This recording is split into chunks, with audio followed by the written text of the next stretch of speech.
인사할까요? 사랑합니다. 축복합니다. 잘 오셨습니다. 한번 인사하겠습니다. 오후 예배 분위기 너무 좋네요.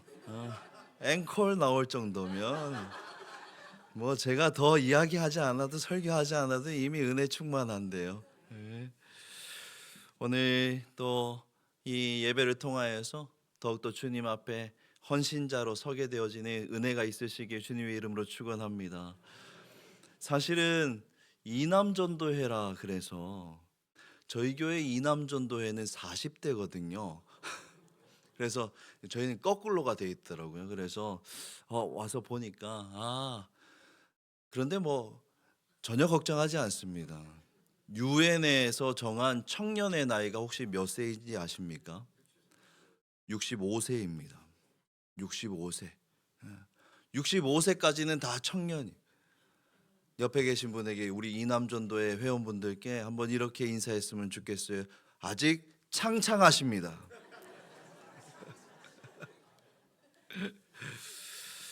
오늘 제목이 내 손에 있는 것이 무엇이냐라는 제목으로 함께 이 말씀을 나눌 텐데요.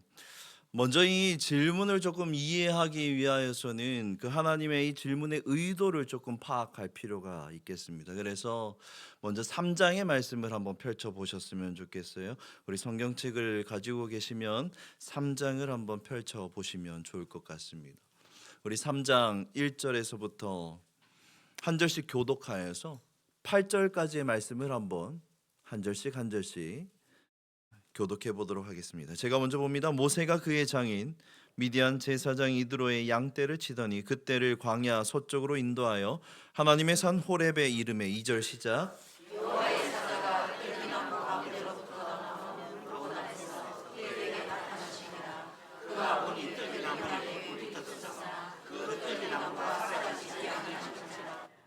이에 모세가 이르되 내가 돌이켜 가서 이 큰 광경을 보리라. 떨기나무가 어찌하여 타지 아니하는고 하니 그때에 여호와께서 그가 보려고 돌이켜 오는 것을 보신지라. 하나님이 떨기나무 가운데서 그를 불러 이르시되 모세야 모세야 하시매 그가 이르되 내가 여기 있나이다. 하나님이 이르시되 이리로 가까이 오지 말라. 내가 선 곳은 거룩한 땅이니 내 발에서 신을 벗으라.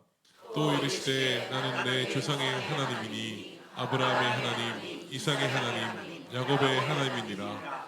모세가 하나님 배웠기를 두려워하여 얼굴을 가리매 여호와께서 이르시되 내가 애굽에 있는 내 백성의 고통을 분명히 보고 그들이 그들의 감독자로 말미암아 부르짖음을 듣고 그 근심을 알고 내가 내려가서 그들을 애굽인의 손에서 건져내고 그들을 그 땅에서 인도하여 아름답고 광대한 땅 젖과 꿀이 흐르는 땅 곧 가나안 족속, 헷 족속, 아모리 족속, 브리스 족속, 히위 족속, 여부스 족속의 지방에 데려가려 하노라. 아멘.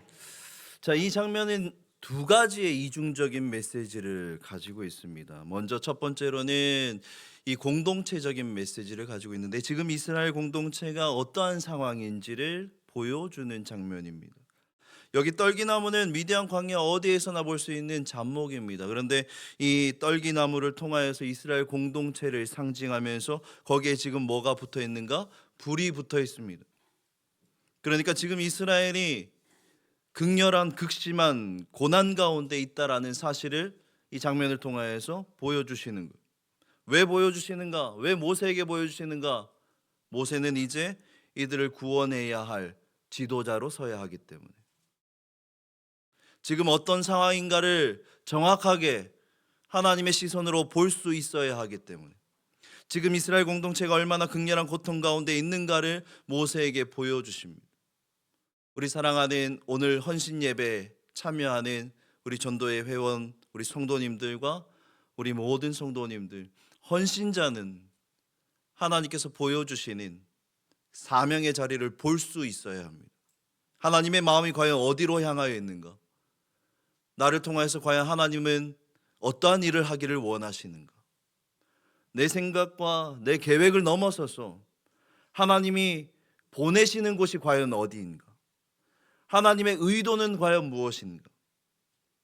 볼 수 있는 은혜가 있기를 소망합니다. 그 보여주심을 통하여서 모세의 눈이 열려집니다. 지금 너의 민족이 이와 같은 극심한 고통 가운데 있다. 그런데 중요한 것은요, 여기 나무가 타지를 않아요. 원문에 보면 이런 질문을 던집니다. 왜 나무가 타지를 않지? 타고 있는데 나무가 타지를 않습니다. 이 말은 비록 그들이 잠시 잠깐 환난 가운데 있다 할지라도 그들을 아주 사라지거나 멸망시키지는 않으신다라는 메시지가 담겨져 있어요. 그들이 언젠가는 반드시 하나님의 때에 회복되어질 것이다. 이것이 공동체적으로 주시는 하나님의 메시지이고, 두 번째로는 모세 개인에게 주는 메시지가 있어요. 불이 난다라는 것은 세 가지의 기본적인 요소가 필요합니다. 재료가 필요하고, 공기가 필요하고, 불이 필요합니다. 발화점이 필요하죠. 그런데 지금 모세가 보고 있는 이 호렙산에서의 모습은 아주 초자연적인 모습이에요. 이 불가능한 기적 같은 모습입니다. 분명히 떨기나무에 불이 붙어 있는데 그 떨기나무가 타지를 않아요. 사라지지를 않아요. 불이 나면 재료가 소모되어져야 하는 것이 마땅한 자연적 현상인데, 나무가 타서 사라져야 하는데 그러지를 않고 있어요. 그럼 이거는 불이 난 걸까요? 안 난 건가요? 불이 난 거예요. 이 무슨 얘기냐 하면은 하나님의 마음이 이런 거예요. 모세야, 지금 이 구원 역사에 있어서 내가 너를 이 떨기나무와 같이 사용하겠지만 너에게 어떤 탈만한 실력이 있어서 사용하는 것이 아니다라는 거예요. 우리가 모세를 바라볼 때 굉장히 큰 착각을 합니다. 아브라함을 바라볼 때도 마찬가지고, 뭔가 능력이 있어서 하나님께서 부르셨지, 뭔가 탁월한 무언가가 있어서 하나님께서 부르셨지, 굉장히 큰 착각입니다. 모세는요, 40년 동안 이집트의 왕자로 살면서 한 결과가 무엇인가, 한 열매가 무엇인가 들여다보면 애굽 관리 죽인 게 전부예요. 그의 가진 실력으로 할 수 있었던 것 하나는 살인이었습니다. 모세가 탁월해서 쓰는 것이 아니다라는 것을 아주 정확하게 보여주세요. 네가 잘 타는 나무로서 조건이 있느냐? 하나도 없어요. 게다가 지금 여기 등장하고 있는 모세는 이미 또 40년이 지나서 80세에 이제는 어쩌면 노후를 준비해야 하는 상태, 그런 인생의 시절을 보내고 있는 노년의 시절입니다. 그런데 하나님께서 분명히 말씀하시는, 너를 사용할 것인데, 너를 통하여서 이 일들을 행할 것인데 너를 태우지는 않을 것이다. 반복적으로 말씀을 하세요. 계속 모세에게. 이후로도 계속 말씀하시는 것이 무엇이냐면 내가 하겠다, 내가 가겠다, 내가 내려가겠다. 이 표현을 출애굽의 재앙 가운데 계속 반복하여서 하나님께서 모세에게 말씀하세요. 그러한 개인적인 메시지를 모세에게 하나님이 주시면서 이제 모세가 헌신하기를 하나님께서는 원하십니다. 자, 이러한 초자연적인 경험을 우리 성도님들 하신다라면 과연 어떤 반응을 하시겠습니까? 내 앞에 떨기나무가 타고 있는데 거기서 하나님의 음성이 들려오고 이 떨기나무는 타지 않고 하나님께서 나를 부르신다라면 과연 우리는 어떻게 반응할까요? 오늘 이남전도의 우리 모든 회원 성도님들은 저는 아마 그렇게 반응하시리라 믿어요. 무릎 바짝 꿇으면서 엎드리면서 주여 나를 사용하여 주시옵소서. 그게 마땅한 반응이지 않을까요? 그런데 모세가 무엇라 하는가? 이 3장의 내용들을 쭉 다시 한번 들여다보면 10절 말씀에 이렇게 이야기를 합니다. 이제 내가 너를 바로에게 보내어 너에게 내 백성 이스라엘 자손을 애굽에서 인도하여 내게 하리라. 하나님의 말씀이에요. 그때 11절에 모세의 반응을 한번 보면 모세가 하나님께 아뢰되 내가 누구이기에 바로에게 가며 이스라엘 자손을 애굽에서 인도하여 내리까? 모세의 반응이에요. 이 초자연적인 역사를 보았음에도 불구하고 그 하나님의 부르심 앞에 모세의 반응은 하나님 내가 뭐라고요? 여전히 내 조건을 찾는 거예요. 여전히 내가 할 수 있는 나 중심의 사고에서 여전히 벗어나지를 못해요. 모세가 내가 누구에게 갑니까? 내가 어떠한 능력이 있어서 갑니까? 자꾸 내 안에서 뭘 자꾸 찾아내려고 합니다. 그럼에도 불구하고 끊임없이 하나님께서는 모세를 끌어당기시죠. 두 번째로 모세가 그런 이야기를 합니다. 13절의 말씀에 보면 모세가 하나님께 아뢰되 내가 이스라엘 자손에게 가서 이르기를 너희의 조상의 하나님이 나를 너에게 보내셨다 하면 그들이 내게 묻기를 그의 이름이 무엇이냐 하리니 내가 무엇이라고 그들에게 말하리이까. 참 긴 문장인데 함축적으로 이야기하면 하나님 도대체 누구이십니까? 라는. 어렸을 적부터 요게벳 어머니의 그 지도 아래 분명 살아계신 하나님의 이야기를 들어왔음에도 불구하고 지금 이 광야로 내몰린 모세 앞에 나타난 그 하나님을 향해서 하나님 누구이십니까? 모세의 반응이에요. 우리가 알고 있는.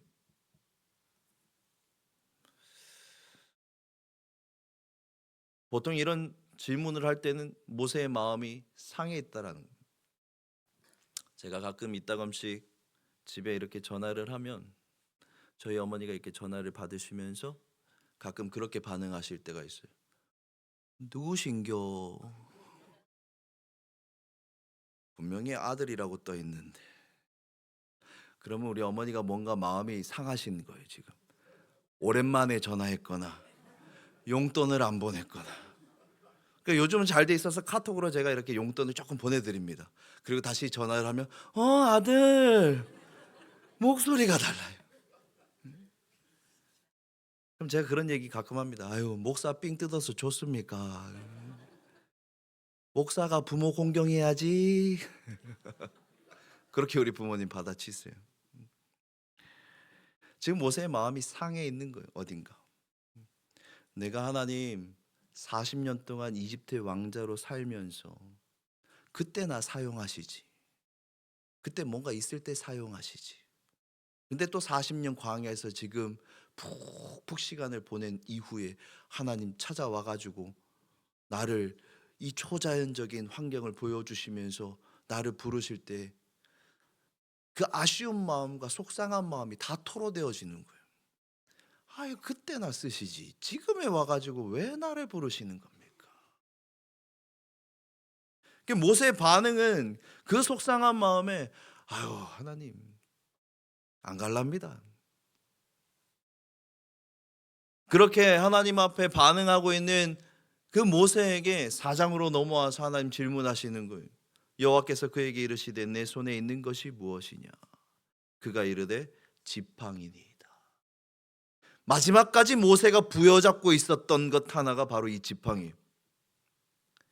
40년 그 애굽의 왕자로서의 지위를 다 잃어버리고 나서 이 광야에 와서 그래도 내가 나의 분신같이 들고 있었던 이 지팡이, 양떼를 보호할 때도 내 육체를 지지하고 디딜 때에도 어디 가나 나의 유일한 나의 힘이 되어지는 지팡이, 내 손에 있는 것이 무엇이냐? 이 지팡이입니다. 그래도 나의 지팡이 지고 살아가고 있습니다.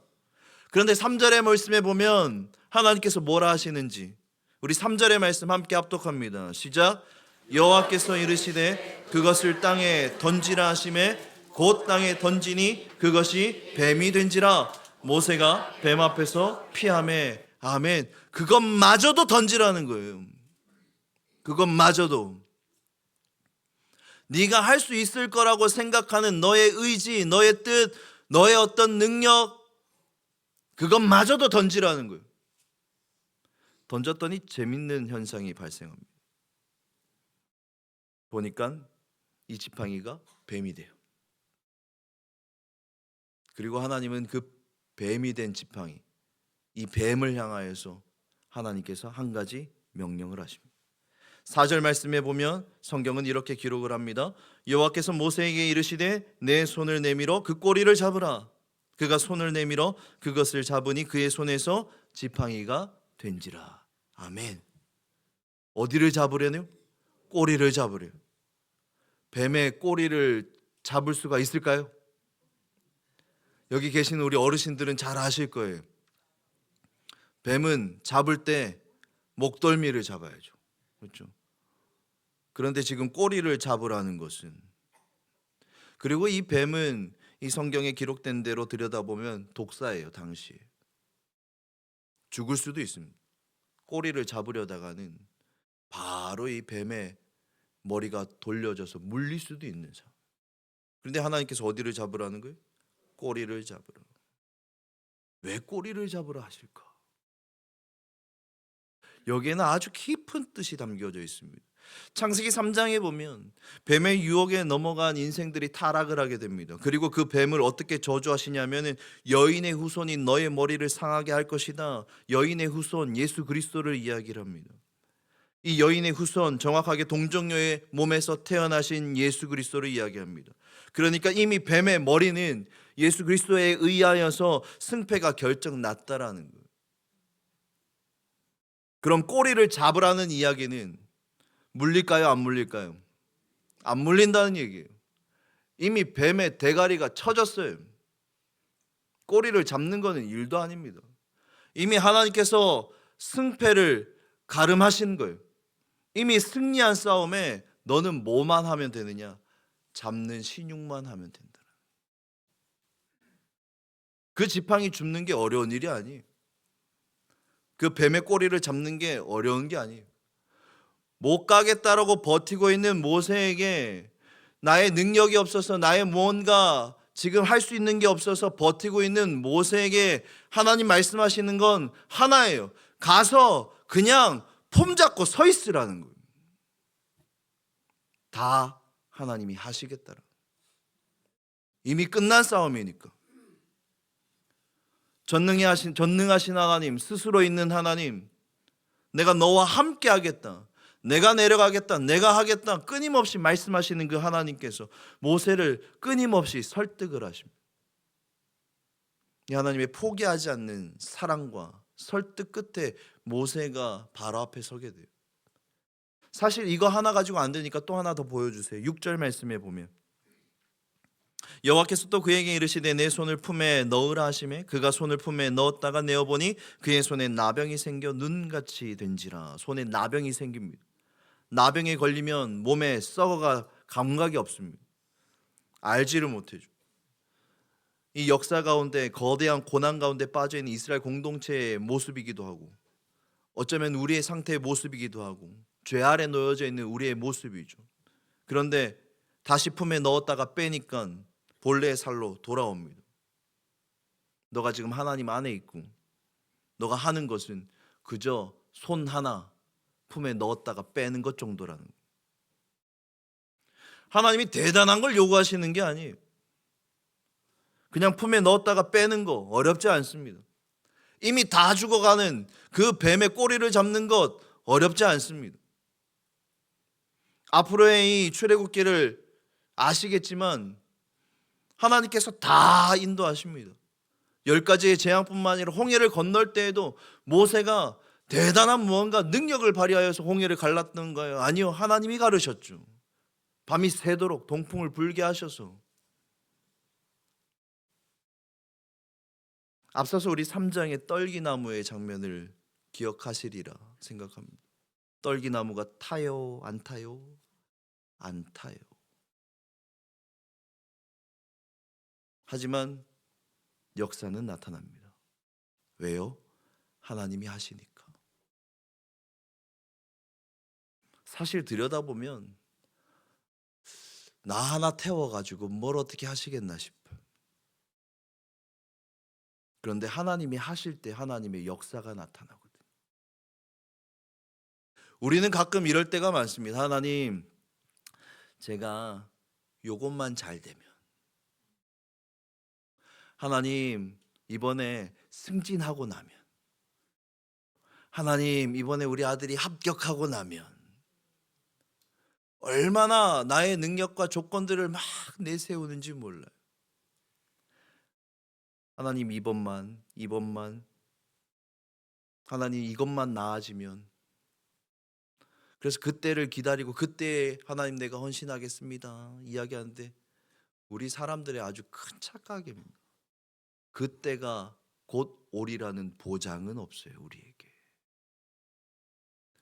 오늘 우리에게 주어진 시간, 오늘 우리에게 주어진 그때에 하나님께서 쓰시겠다 하실 그때에 하나님 앞에 달려갈 수 있는, 하나님 말씀 앞에 순종할 수 있는 우리 모두가 되길 간절히 소망합니다. 사실 그 때라는 것도요, 하나님 주셔야 내 때가 되는 거죠. 내일이라는 이 하루 주어지는 24시간도요, 우리 눈 감았다가 내일 눈 뜨면은 다행인 거예요. 눈 감았다가 눈 뜨니까 하나님 앞에 서 있을 수도 있습니다. 하나님께서 나에게 내일을 주시지 않으면, 내일이라는 24시간을 주시지 않으면 그 내일이 반드시 내 것이라는 보장은 그 어디에도 없어요. 성경에 내일을 염려하지 말라. 네가 염려해가지고 될 게 아니니까. 하나님이 주셔야 내일이 네 날이 되니까. 그 말씀이 여기 성경에 기록되어져 있습니다. 하나님의 끊임없는 설득 끝에 이 모세를 향한 하나님의 끊임없는 쓰시겠다라고 말씀하시는, 헌신을 요구하시는 그 설명 안에는 우리가 한 가지 반드시 기억해야 하는 것은 하나님께서 하시겠다라는 것과 함께 동시에 나의 어떠함과 상관없이 하나님은 하나님의 역사를 하신다라는 사실이에요. 20절의 말씀에 보면, 그래서 이 하나님의 긴 설득 끝에 사실은 굉장히 사람의 눈으로 보면 초라한 장면이지만 모세에게 있어서는 영광의 장면입니다. 20절의 말씀을 우리 함께 한 목소리로 합독합니다. 시작. 모세가 그의 아내와 아들들을 나귀에 태우고 애굽으로 돌아가는데 모세가 하나님의 지팡이를 손에 잡았더라. 아멘. 자, 무슨 지팡이예요? 하나님의 지팡이에요. 내 지팡이도 아니고 더 이상 내 능력과 내 의지로 이 하나님의 일들을 할 수 없음을 고백하면서 그 모든 가족들을 데리고 애굽 땅으로 다시 귀환합니다. 사실 애굽의 왕자의 이 신분이었던 모세 입장에서는 굉장히 어쩌면 초라한 귀환일 수도 있습니다. 그런데 그의 손에 들려진 하나님의 지팡이가 그를 담대하게 서 있게 하고 입성하게 만드는 놀라운 은혜라는 사실을 꼭 기억하셨으면 좋겠습니다. 우리 사랑하는 성도님들, 또 특별히 오늘 이남전도의 우리 성도님들, 손에 무엇을 잡고 계십니까? 내가 여지까지 잡아왔던 재력이나 인력이나 나의 능력이 아니라 하나님의 말씀의 지팡이를 잡으시길 주님의 이름으로 부탁을 드립니다. 헌신은, 하나님 앞에 쓰임 받는 자는 하나님의 지팡이를 잡아야 합니다. 그래야 하나님 원하시는 대로, 하나님 기뻐하시는 대로 하나님의 뜻을 이루게 되실 줄로 믿습니다. 우리 사랑하는 성도님들, 세상에는 말씀을 정리하면서 많은 스펙들을 요구합니다. 어떤 사람들은 그런 이야기해요. 나는 학벌도 시큰둥하고 나는 백도 없고 연줄도 없고 나는 맨 땅에 헤딩하는 꼴인데, 요즘은 이 외모도 스펙이라고 합니다. 그래서 얼마나 많이 뜯어 고치시는지 몰라요. 가끔 이 겨울방학 지나고 나면요, 우리 특별히 청소년 애들, 우리 청년들이요, 니 누구 싶은데 가요. 그럴 때가 얼마나 많은지 몰라요. 외모도 스펙이니까 이것마저도 막 고치는 거예요. 하나님께서 창조하신 눈, 코, 입 얼마나 아름다운데요, 얼마나 멋진데요. 하나님의 형상이 뭐 고칠 데가 어디 있는데 그것마저도 스펙이라 하니까 거기에 손을 댑니다. 저는요, 죄송합니다, 우리 김 목사님 교회에 와서 또 이런 말씀 드리기 굉장히 죄송해요. 저는 제가 제일 잘생겼다 생각해요.